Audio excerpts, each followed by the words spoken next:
Hello friends, welcome back to Bliss Academy. My name is Kinjal.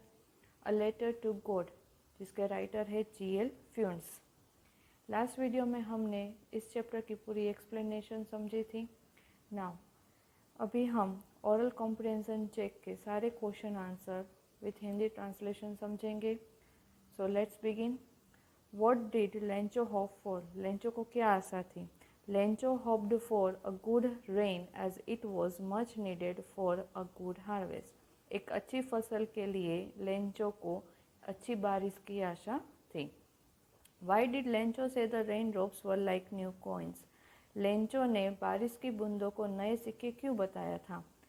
Lencho compared the raindrops with new coins because they were promising him a good harvest resulting in more prosperity. Lencho ने बारिश की बूंदों को नए सिक्कों से इसीलिए compare किया क्योंकि वो उसे एक प्रॉमिस दे रहे थे कि फसल अच्छी कटेगी तो उससे उसकी समृद्धि भी बढ़ेगी, उसकी आमदनी भी बढ़ेगी क्योंकि लाइवलीहुड का एक ही तरीका था उसके पास। So third question, how did the rain change? बारिश कैसे बदल गई? What happen to Lencho's field? Lencho के खेत को क्या हुआ था? The rain changed into hailstone as a strong wind began to blow. जो बारिश है वो ओले में बदल गई, ओले गिरने शुरू हो गए थे। As क्योंकि जो तेज हवा चल रही थी, and huge hailstones began to fall along with rain. बारिश के साथ साथ बड़े बड़े ओले गिरने लगे थे। All the crops in Lencho's field got destroyed because of the weather condition. Weather खराब था, उसकी कंडीशन खराब थी, इसीलिए लेंचो का पूरा खेत है ना, उसमें जितनी भी फसल थी वो सारी नष्ट हो गई थी, डिस्ट्रॉय हो गई थी। What were Lencho's feelings when the hail stopped? Fourth question क्या है कि लेंचो की क्या फीलिंग्स थी जब हेल यानी कि जो तूफान आया था वो थम गया, रुक गया, तो उसकी कैसी फीलिंग्स थी? Lencho was filled with grief after the hail stopped as everything was ruined and there was nothing that he could feed his family with. Lencho का हृदय है वो दुख से भर गया था। जब तूफान थम गया तो उसकी सारी फसल है वो सब नष्ट हो गई थी और अभी उसके पास उसकी फैमिली को खिलाने के लिए कुछ नहीं बचा था। He could see a bleak future for him and his family. वो देख सकता था कि उसका और उसके फैमिली है उसका भविष्य कैसा है, अंधकारमय। तो ब्लिक को हम हिंदी में कह सकते हैं अंधकारमय भविष्य, ब्लिक फ्यूचर यानी कि अंधकारमय भविष्य। तो यहाँ पे मैंने ब्लिक का इंग्लिश में वर्ड भी लिखा है, सिनोनिम जो आप यूज़ कर सकते हो। Of an area of land lacking vegetation, ज़मीन का ऐसा टुकड़ा जहाँ पे वेजिटेशन की कमी हो और एक्सपोज टू द एलिमेंट्स, कोई साधन भी ना हो जिससे वापस से कोई खेती बाड़ी कर सके। तो ब्लिक फ्यूचर, अंधकारमय भविष्य। नाउ नेक्स्ट क्वेश्चन है fifth one, Who or what did Lencho have faith in? Lencho को किसके ऊपर या किस पे भरोसा था? What did he do? और उसने क्या किया? लेंचो ने क्या किया था? Lencho had firm faith in God. Lencho को बहुत भरोसा था भगवान पे। firm faith एकदम कभी डिगे ना, अडग जिसे हम कह सकते हैं। He believed that God sees everything, even what's deep in one's conscience, and help everyone in one's problem. उसे ऐसा लगता था, वो ऐसा मानता था कि भगवान सब कुछ देख सकते हैं। किसी के दिमाग में कुछ भी चल रहा है, कोई सोच रहा है, वो भी भगवान को पता होता है। और सबके प्रॉब्लम में जब कोई भी दुख में होता है तो भगवान सबको मदद करते हैं। He wrote a letter to God demanding him 100 pesos to sow his field again. उसने भगवान को पत्र लिखा था और उस पत्र में उसने भगवान से 100 पेसोस की डिमांड की थी। नेक्स्ट क्वेश्चन है sixth one, who read the letter? पत्र किसने पढ़ा था? Post master read the letter. यहाँ पे ये रेड है जो कि पास्ट फॉर्म है। हाँ, post master read the letter, post master ने पत्र पढ़ा था। 7th question, what did the post master do after reading a letter? Post master ने पत्र पढ़ने के बाद क्या किया था? The post master laughed when he read Lencho's letter. Post master ने जब लेंचो का पत्र पढ़ा तो वो हंसने लगे थे। But soon he became serious, और तुरंत ही वो एकदम गंभीर बन गए थे, एकदम सीरियस हो गए थे। And was moved by the writer's faith in God, मतलब वो काफ़ी इफेक्ट हुए थे कि किसी को, यानी कि राइटर को भगवान पे कितना भरोसा है। He didn't want to shake Lencho's faith, वो भगवान पे जो लेंचो का विश्वास है वो हिलाना नहीं चाहते थे। So he decided to collect money and send it to Lencho's on behalf of God. तो इसीलिए उन्होंने तय किया था कि वो पैसे इकट्ठे करेंगे एंड लेंचो को भेजेंगे ऑन बिहाफ ऑफ गॉड, यानी कि भगवान के बदले लेंचो को पैसे भेजेंगे। 8th क्वेश्चन है हमारा, was Lencho surprised to find a letter for him with money in it? क्या लेंचो को सरप्राइज हुआ था जब उसने पत्र मिला था, पैसों से भरा हुआ उसे एनवलप मिला था, तो क्या वो सरप्राइज हुआ था, उसे आश्चर्य हुआ था? Lencho was not surprised to find a letter with money from God as he believed that God will help him. Lencho जरा भी सरप्राइज नहीं हुआ था, उसे थोड़ा भी मतलब ऐसा नहीं हुआ था कि ओह ये पत्र मुझे मिला वो भी पैसों के साथ, क्योंकि उसे इतना भरोसा था कि भगवान है वो उसे ज़रूर मदद करेंगे। लास्ट क्वेश्चन है हमारा, what made Lencho angry? Lencho को गुस्सा क्यों आया, या फिर ऐसा क्या हुआ कि जिसे लेंचो गुस्सा हो गया? There were only 70 pesos in the envelope, whereas Lencho had demanded 100 pesos. Envelope में जो उसे पत्र मिला था उसके साथ लेंचो को सिर्फ 70 पेसोज ही मिले थे, जबकि लेंचो ने कितने मांगे थे भगवान से? 100 peso. The difference in the amount made him angry, तो जो 30 पैसों का डिफरेंस आया उससे वो नाराज़ हो गया, उससे वो गुस्सा हो गया था। तो गाइज ये थी हमारे सारे ओरल कॉम्प्रिहेंशन क्वेश्चन आंसर्स, जिसकी हमें एक्सप्लेनेशन समझ ली है। अगर आपको फिर भी कोई दिक्कत है तो आप मुझे कमेंट बॉक्स में लिख के बता सकते हैं। मैं पूरी कोशिश करूँगी आपको वापस से एक्सप्लेन करने की।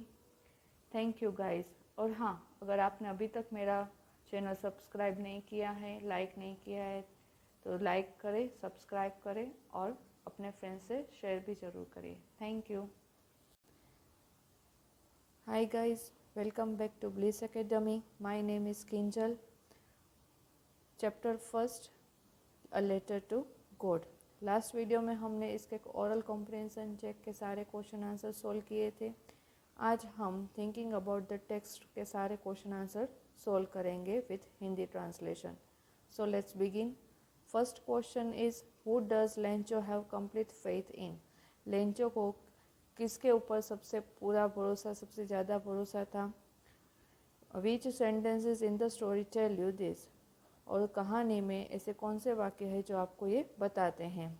Lencho has complete faith in God as he is instructed that God knows everything and help us in our problems. Lencho को भगवान के ऊपर पूरा भरोसा था क्योंकि उसे ये सिखाया गया था कि भगवान को सब पता होता है और वो हमारी सारे प्रॉब्लम्स में मदद करते हैं। There are few sentences in which so this. तो कहानी में से थोड़े से वाक्य है जो हमें ये बताते हैं। The very first one is, but in the hearts of all who lived in that solitary house in the middle of the valley there was a single hope, help from God.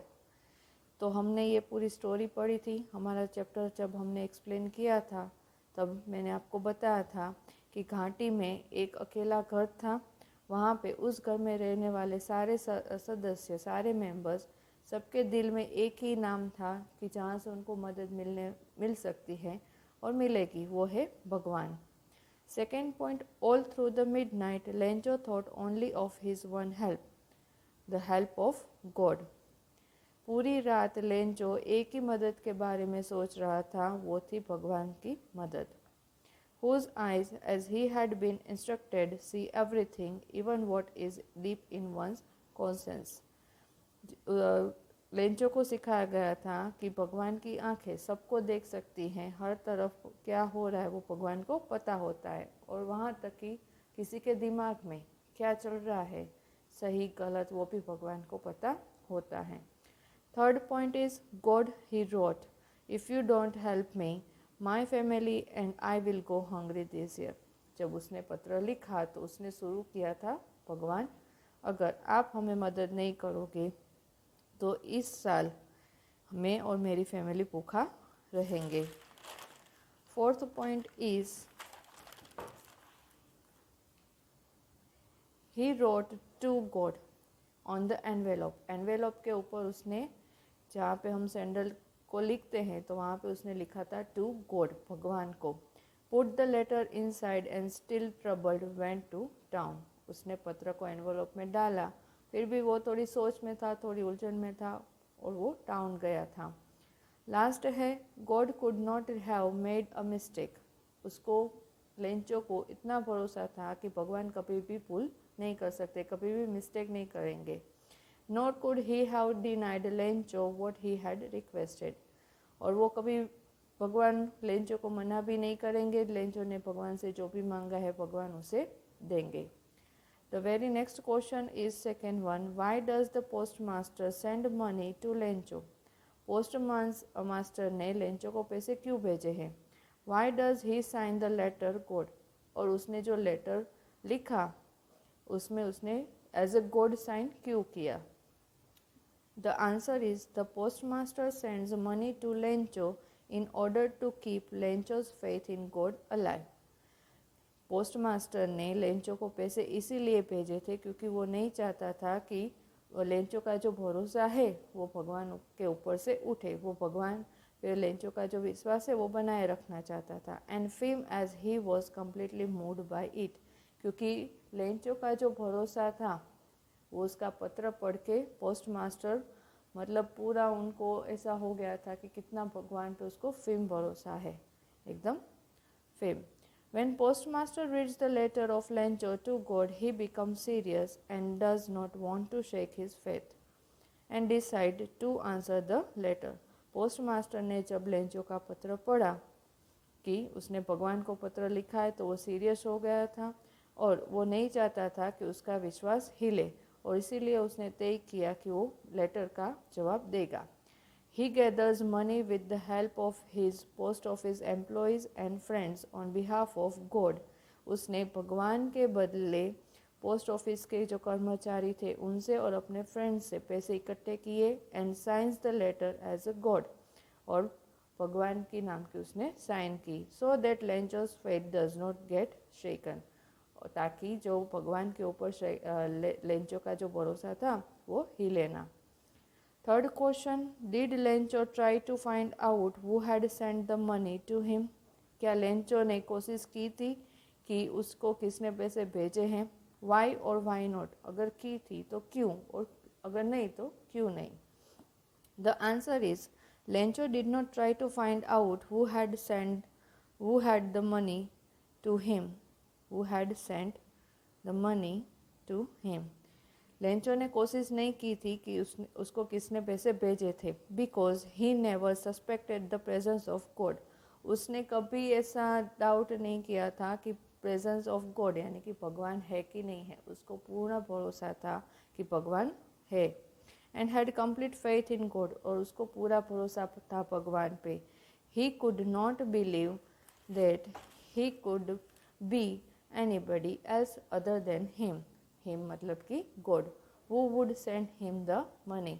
उसको जरा भी doubt नहीं हुआ था, क्योंकि वो उसको भरोसा भी नहीं था कि भगवान के अलावा कोई और उसे पैसे भेज सकता है। His faith in God was so strong that he believed that he had sent money to him for his help in his problem। उसे भगवान पे बहुत भरोसा था, क्योंकि उसके विश्वास था कि भगवान ने उसको उसके जो प्रॉब्लम आई है ना हेलस्टॉर्म की वजह से उसकी पूरी फसल नष्ट हो गई थी, तो भगवान ने उसी लिए उसको पैसे भेजे थे। Next question, who does Lencho think has taken the rest of the money. Lencho को क्या लग रहा था कि किसने पैसे लिए होंगे, बाकी के जो 30 पेसोज नहीं मिले थे उसको, तो वो किसने लिए होंगे। What is the irony in the situation. तो इसका जो मेन जो मॉरल है वो क्या है। Lencho thinks that the post office employees have taken the rest of the money as he had demanded 100 pesos from God. Lencho सोच रहा था कि जो पोस्ट ऑफिस के कर्मचारी है उन्होंने बाकी के जो 30 पेसोज है ना वो निकाल लिए हैं, ले लिए हैं, जो कि उसने भगवान से 100 पेसों की डिमांड की थी और उसको सिर्फ 70 पेसोज मिले थे। And in the letter there was only 70 pesos and God can not make such a mistake. भगवान से इतनी बड़ी गलती नहीं हो सकती है कि लेंचो ने 100 पेसोज मांगे थे और उसके बदले सिर्फ 70 पेसोज ही भगवान ने भेजे। So he assumes that they have stolen the money, और इसीलिए उसने ऐसा मान लिया कि शायद से ये पोस्ट ऑफिस के जो कर्मचारी है, एम्प्लॉयज़ है, उन्होंने पैसे ले लिए हैं, चुरा लिए हैं। The irony in this situation is that Lencho suspect those people who helped him in his problem. Lencho ने उन्हीं लोगों पे डाउट किया जिसने उसकी तकलीफ़ में, उसके प्रॉब्लम में उसका साथ दिया था, मदद की थी। And tried to keep his faith alive in God. और पोस्ट ऑफिस के जो कर्मचारी थे उन्होंने कोशिश की थी कि लेंचो का जो भगवान के ऊपर भरोसा है वो ही लेना। Next question is, are there people like Lencho in the real world. क्या सच में जो रियल वर्ल्ड होता है उसमें लेंचो के जैसे व्यक्ति होते हैं। What kind of a person would you say he is? आपको क्या लगता है आपकी तरफ से ऐसा व्यक्ति होगा, आप लेंचो को किस टाइप का व्यक्ति कहेंगे, किस काइंड का। You may select appropriate words from the box to answer the question. तो यहाँ पे हमें हेल्प बॉक्स दिया गया है कि इसमें से हमें सिलेक्ट करना है कि हम उसका कैरेक्टर कैसे डिफाइन करेंगे।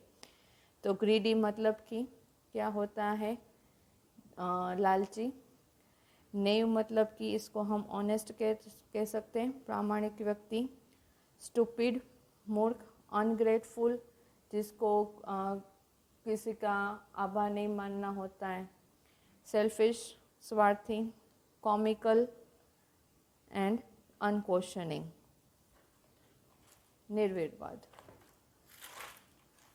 Answer is, it is almost impossible to find a person like Lencho as he is an unquestioning and naive kind of a person. ये बहुत इम्पॉसिबल जैसा है कि लेंचो जैसा व्यक्ति रियल वर्ल्ड में मिले, क्योंकि वो अनक्वेश्चनिंग था, निर्विवाद था। मतलब उसके दिमाग में, उसके मन में ऐसा कोई नहीं था भेदभाव, और वो ऑनेस्ट व्यक्ति था। उसको ऐसा लगा कि जो कर्मचारी है उन्होंने पैसे चुरा लिए हैं, तो उसने डायरेक्टली भगवान को पत्र में लिख दिया कि उसको ऐसा लग रहा है कि यहाँ के कर्मचारी ने पैसे निकाल लिए हैं। He is not stupid if he doesn't know who has sent him money और a letter will reach God without any address. वो स्टूपिड भी नहीं था, क्योंकि उसको पता नहीं था कि अगर भगवान को पत्र लिख रहे तो बिना एड्रेस के भगवान को, यानी कि किसी को हम पत्र नहीं लिख सकते। It is Lencho's faith in God. ये सिर्फ भगवान के ऊपर लेंचो का विश्वास था। In real world people are selfish and greedy. जो रियल वर्ल्ड में जो लोग होते हैं वो स्वार्थी होते हैं और लालची होते हैं। And Lencho is totally lovable and different. तो लेंचो है इन सबसे अलग कैरेक्टर दिखाया गया है, जो कि लवेबल है और सबसे अलग भी है। Last question, there are two kinds of conflicts यानी कि झगड़े in the story between human and nature and between humans, यानी कि बिटवीन ह्यूमन्स मतलब कि between human and human themselves. How are this conflicts illustrated. तो आप इसको कैसे देखोगे, इलिस्ट्रेट करोगे, सॉल्व करोगे।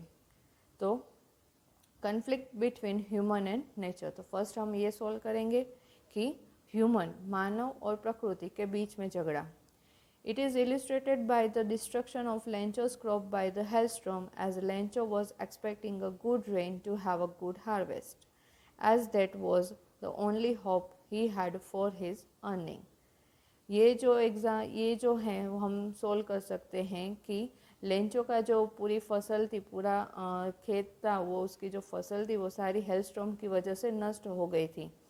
और क्योंकि लेंचो को उसका अर्निंग का एक ही था हेल्प, जो था उसका खेत। तो उसकी फसल, अगर बारिश अच्छी होती तो फसल अच्छी कटेगी, फसल अच्छी कटेगी तो उसकी अर्निंग अच्छी होगी। तो उसके लिए एक वो होप था बारिश। He worked so hard to feed his family, but nature turned violent and destroyed everything. उसने बहुत मेहनत की थी अपनी फैमिली को ज़रूरियात कंप्लीट करने के लिए, बट जो प्रकृति है वो वायलेंट हो गई और सब नष्ट कर दिया। दूसरा पॉइंट है कॉन्फ्लिक्ट बिटवीन ह्यूमन देमसेल्व्स। जो ह्यूमन और ह्यूमन के बीच में जो कॉन्फ्लिक्ट, झगड़े होते हैं, उसका एक पहलू दिखाया गया है स्टोरी में। It is between the postmaster along with his friends and staff sent Lencho money that he demanded from God. Lencho ने भगवान के पास से जो पैसे की डिमांड की थी, 100 पैसों की डिमांड की थी, वो किसने दिए थे? पोस्ट मास्टर ने, और उसके फ्रेंड्स और उसके स्टाफ ने दिए थे उसे। Although they didn't know Lencho, और उन लोगों को तो लेंचो कौन है वो पता भी नहीं था, फिर भी उन्होंने निस्वार्थ होके, है ना, उनकी मदद की थी। Lencho blamed them for taking away some amount of money. और उल्टा क्या हो गया, जब एनवेलप में 30 पेसोस कम निकले तो लेंचो ने उनको ही ब्लेम कर दिया था कि उन्होंने उसमें से थोड़े से पैसे निकाल लिए हैं। He called them a bunch of crook. उन्होंने उसको क्या बुलाया था? बदमाशों का झुंड। It shows that the man doesn't have faith in another man. तो यह हमें क्या दिखाता है कि एक व्यक्ति को दूसरे व्यक्ति के ऊपर भरोसा नहीं है। Hello guys, welcome back to Bliss academy. My name is Kinjal. Last video में हमने थिंकिंग अबाउट द टेक्स्ट के सारे question answer with Hindi translation solve किए थे। आज के वीडियो में हम थिंकिंग अबाउट लैंग्वेज का क्वेश्चन 1 और 2 सोल्व करेंगे। So let's begin. First question. There are different names in different parts of the world for storms depending on their nature. Can you match the names in the box with their description below and fill in the blanks? You may use a dictionary to help you. हमें यहाँ पे description दिया गया है कि world के अलग अलग हिस्सों में जो तूफ़ान होते, स्टॉर्म्स होते, उसके अलग अलग नाम हैं उसके नेचर के हिसाब से।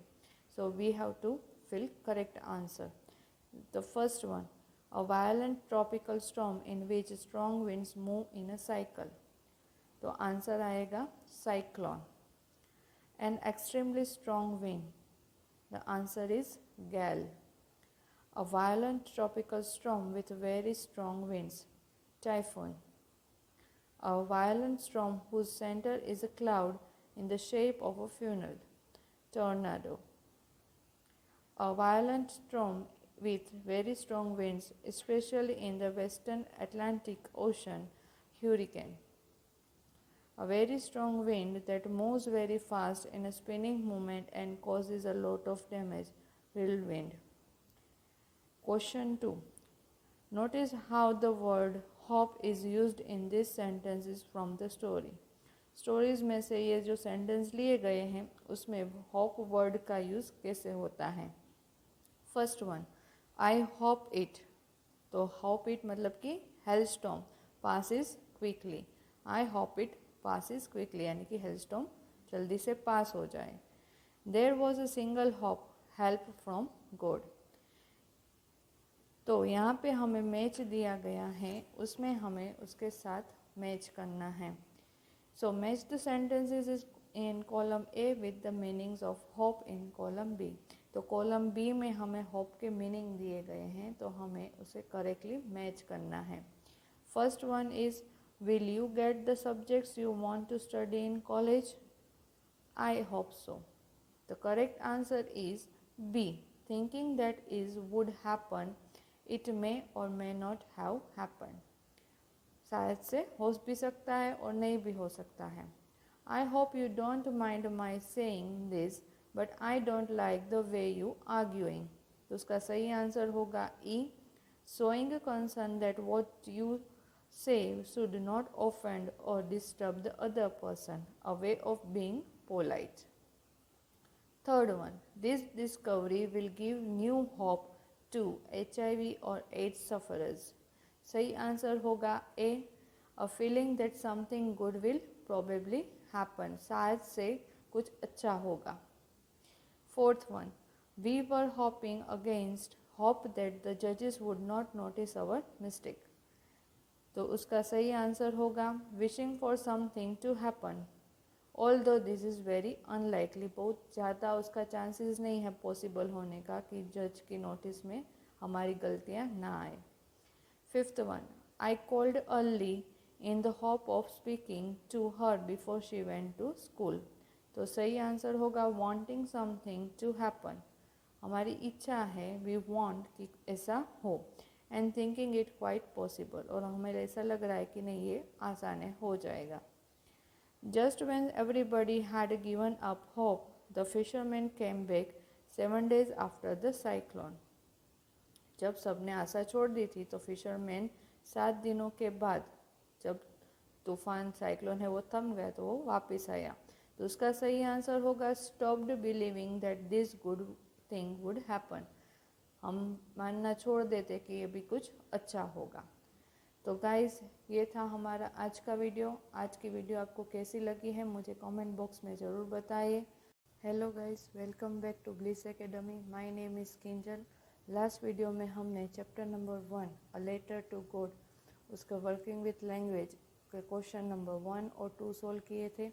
आज की वीडियो में हम क्वेश्चन नंबर 3 सोल्व करेंगे, जो कि डिपेंड है रिलेटिव क्लोज और रिलेटिव नाउन. तो उसके लिए हम सबसे पहले what is relative clause and relative noun को डिस्क्राइब करेंगे. तो सबसे पहला relative clause, it is used to introduce a dependent clause and join it to an independent clause. Relative clause हमें एक इंडिपेंडेंट क्लोज और एक डिपेंडेंट क्लोज बताता है.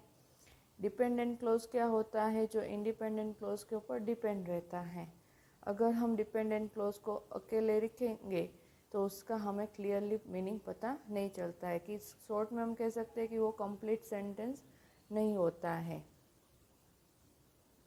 रिलेटिव क्लोज में. नाउ जो इंडिपेंडेंट क्लोज होता है ना, वो कंप्लीट सेंटेंस होता है, यानी कि हमें कंप्लीट सेंस पता चलती है कि एग्जैक्टली सेंटेंस किसके बारे में है और क्या बताता है. तो रिलेटिव क्लोज है वो इंडिपेंडेंट क्लोज और डिपेंडेंट क्लोज को ज्वाइन करता है. Sometimes referred to as adjective clauses, as they give us additional information about the subject of the independent clause they relate to. तो कभी कभार क्या होता है कि रिलेटिव क्लोज में जो डिपेंडेंट क्लोज होता है वो एडजेक्टिव क्लोज भी होता है. As we know, what is adjective? Adjective, it is a word which adds something more to the noun और a subject of a sentence, यानी कि सब्जेक्ट और नाउन में कुछ ज़्यादा हमें बताता है, उसे हम एडजेक्टिव कहते हैं. जैसे कि if I right example, Ram is a good boy, तो ये गुड है वो हमारा एडजेक्टिव हुआ कि राम कैसा लड़का है, अच्छा लड़का है. तो ये एडजेक्टिव क्लोज भी वैसा ही हुआ जो हमें इंडिपेंडेंट क्लोज के बारे में कुछ एडिशनल इंफॉर्मेशन देता है. और इंडिपेंडेंट क्लोज में कौन? सब्जेक्ट, कर्ता. For example, I bought new house that is very beautiful. तो यहाँ पे आई बॉट न्यू हाउस वो हमारा इंडिपेंडेंट क्लोज है, and that is very beautiful वो हमारा डिपेंडेंट क्लोज है. तो यहाँ पे देखो, मैंने पहले ही कहा कि जो इंडिपेंडेंट क्लोज है वो कंप्लीट सेंटेंस होता है, जो हमें कंप्लीट सेंस देता है कि हमें उसका मीनिंग पता चले. आई बॉट न्यू हाउस, मैं पता चला कि मैंने नया घर खरीदा था.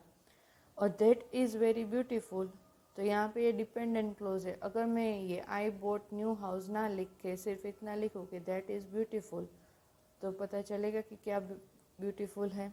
नहीं. तो ये हमारा डिपेंडेंट क्लोज हुआ, क्योंकि वो एक कंप्लीट सेंटेंस नहीं है. Now relative pronoun. प्रोनाउन को हम हिंदी में सर्वनाम कहते हैं, जो नाम के बदले यूज़ होता है. It is use to introduce a relative clause that describe noun और प्रोनाउन. रिलेटिव प्रोनाउन है वो यूज़ होता है टू इंट्रोड्यूस रिलेटिव क्लोज, यानी कि डिपेंडेंट क्लोज के साथ एक जो रिलेटिव क्लोज है उसको डिस्क्राइब करता है, जो कि हमें नाउन और प्रोनाउन के बारे में बताता है। नाउन को हिंदी में हम नाम कहेंगे, और उसकी सिंपल डेफिनेशन अगर मैं दूँ तो noun is a name of a person, place और अ थिंग। कोई व्यक्ति, कोई चीज़, कोई जगह का नाम होता है, उसे हम नाउन कहते हैं। प्रोनाउंस को हम हिंदी में सर्वनाम कहते हैं। The word which is used instead of a name of a person, place और अ थिंग। जो शब्द नाम की जगह पे यूज होता है, चाहे वो कोई व्यक्ति, चीज़ या कोई जगह का नाम हो, उसे हम प्रोनाउन कहते हैं। तो प्रोनाउन का एक सिंपल एग्जांपल देखते हैं कि प्रोनाउन कैसे यूज़ करेंगे। अगर मैंने लिखा कि Ram is a good boy, second sentence Ram is a student, तो यहाँ पे मैंने 2 सेंटेंस लिखे which belongs to name as a Ram, जो राम के बारे में ही बता रहा है। तो instead of writing second time Ram और third time we write pronoun Ram is a good boy, क्योंकि फर्स्ट सेंटेंस में हमें सब्जेक्ट पता चल गया कि सब्जेक्ट कौन है, राम है। तो अभी राम की जगह Ram is a masculine gender, so we write he is a student, वो एक स्टूडेंट है। तो ही है ना हमारा प्रोनाउन हो गया, जो कि हमने नाम की जगह पे यूज़ किया है। उसका एग्जाम्पल देखेंगे, Ronit is a friend, Ronit is a friend independent clause है, क्योंकि ये कंप्लीट सेंटेंस है, जो कि हमें मीनिंग पता चल रहा है, तो ये कंप्लीट सेंटेंस बन गया हमारा। वो is always there for me, ये डिपेंडेंट क्लोज है, क्योंकि अगर हम इसको नहीं लिखे तो वो इज़ देयर फॉर मी, हमें पता चलेगा कि कौन होता है सपोर्ट करने के लिए, नहीं पता चलता है। तो ये हमारा डिपेंडेंट क्लोज हुआ। आप ऐसे आइडेंटिफाई कर सकते हो, ये इजी ट्रिक है टू लर्न। तो ये हमें कंप्लीट सेंस नहीं दे रहा है, तो ये हो गया हमारा डिपेंडेंट क्लोज। तो इसको अगर हम ज्वाइन करेंगे तो आंसर क्या होगा, Ronit is a friend who is always there for me. तो ये वो है that is known as a relative pronoun, उसे हम रिलेटिव प्रोनाउन कहते हैं। Now list of relative pronouns कितने हैं, that, who, whose, which and whom. इसके बारे में देखते हैं कि कौन कहाँ पे कैसे यूज़ होता है, किसका यूज़ हम कैसे करते हैं। Uses of relative pronouns, who refers to a person, ये व्यक्ति के लिए ही यूज़ होता है। जो हम क्वेश्चन वर्ड यूज़ करते हैं वो भी व्यक्ति के लिए ही यूज़ होता है, बट यहाँ पे फ़र्क इतना है कि यहाँ पे उसका मतलब थोड़ा चेंज हो जाता है। यहाँ पे हु का मतलब होगा जो और जिसने। हुम रिफर्स टू अ पर्सन, ये भी पर्सन के लिए ही यूज़ होता है, यानी कि अगर आप इसको क्वेश्चन में यूज़ करेंगे तो आपको आंसर हुम का आंसर पर्सन में ही मिलेगा, यानी कि जिसे। विच किसका, रिफर्स टू एन एनिमल और अ थिंग, कोई चीज़ या फिर कोई एनिमल के बारे में बात कर रहे हैं तो हम विच का यूज़ करेंगे, उसका हिंदी भी जो होता है। What refers to non living things, non living things में क्या आता है, टेबल, चेयर, पेन एक्सेट्रा, ये सारे नॉन लिविंग थिंग्स है, उसके लिए स्पेशल हम वॉट का यूज़ करते हैं। और उसका भी ट्रांसलेट अगर आप करो तो जो। ये हिंदी में आपको इसीलिए साथ में बता रही हूँ कि अगर मैं हिंदी बताऊँ आपको तो आप इजी टू लर्न, मतलब आप आसानी से लर्न कर सकते हो। That refers to a person, animal और अ थिंग, दैट है ना वो व्यक्ति को भी बताता है, एनिमल और थिंग के बारे में भी बताता है, और इसका भी हिंदी होगा जो। तो ये हमने पूरा रिलेटिव क्लोज और रिलेटिव प्रोनाउन को डिटेल में समझा। Now we are going to start exercise number 3, जो कि डिपेंड है हमारे इस पे ही। और एक स्पेशल पॉइंट है जो नोट डाउन करना है हमें कि a non defining relative clause usually has a comma in front of it. जो नॉन डिफाइनिंग क्लोज होता है ना रिलेटिव, उसमें आगे कोमा आएगा and a comma after it instead as in story. यहाँ पे देखो some writers use a dash, यहाँ पे जो राइटर है ना J.L. फ्यूंस, उन्होंने डैश यूज़ किया है। तो ये हमारे सेंटेंस में था, अगर आपने नोट डाउन किया है तो ये रिलेटिव क्लोज है। तो इसमें भी हम यूज़ करेंगे if the relative clause comes at the end we just put a full stop. अगर रिलेटिव क्लोज है वो एंड में आ रहा है तो हम सिंपली वहाँ पे फुल स्टॉप लिखेंगे। सो let's begin exercise number 3। Join the sentences given below using who, whom, whose, which as suggested. First question is, I often go to Mumbai. Mumbai is the commercial capital of India. तो हमें बोला है join with which। तो which का यहाँ पे क्या मतलब होता है? जो। I often go to Mumbai, which is the commercial capital of India. My mother is going to host a TV show on cooking. She cooks very well. हमें ज्वाइन करना है who, तो हम who को ऐसे ज्वाइन करेंगे जिससे हमें आंसर व्यक्ति का नाम मिले या फिर नाउन मिले। My mother who cooks very well is going to host a TV show on cooking. Third is, these sports person are going to meet the president. Their performance has been excellent. हमें join करना है whose के साथ। This sports person whose performance, यहाँ पे देखो मैंने coma लिखा है, whose performance has been excellent, comma, are going to meet the president। क्यों? क्योंकि this sportsman, ये इंडिपेंडेंट क्लोज का सब्जेक्ट है जो कि हमने यहाँ पे यूज़ किया है। उसके बाद comma, then we use relative pronoun की whose, और फिर हमने डिपेंडेंट क्लोज लिया है परफॉर्मेंस हैज़ बीन एक्सीलेंट, और फिर कोमा, और यहाँ पे हमने इंडिपेंडेंट क्लोज का जो प्रेडिकेट है, प्रेडिकेट को क्या उसमें क्या होता है कि दो हिस्से होते हैं, वर्ब, सब्जेक्ट, वर्ब और ऑब्जेक्ट। तो यहाँ पे वर्ब और ऑब्जेक्ट, इसीलिए हमने यहाँ पे पंचुएशन मार्क्स के यूज़ किए हैं। तो रिलेटिव प्रोनाउन में पंचुएशन मार्क्स का ध्यान रखना है guys. Fourth one, Lencho prayed to God, his eye see into our minds. ये भी सेंटेंस था हमारी स्टोरी में, हमें ज्वाइन करना है हुज से। Lencho prayed to God, comma, whose eyes, यहाँ पे हमने हिज को रिमूव कर दिया। यहाँ पे हिज किसके लिए यूज़ हुआ है? गॉड, तो we first use God. So now we are just writing whose eyes see into our minds. Last one, this man cheated me, I trusted him.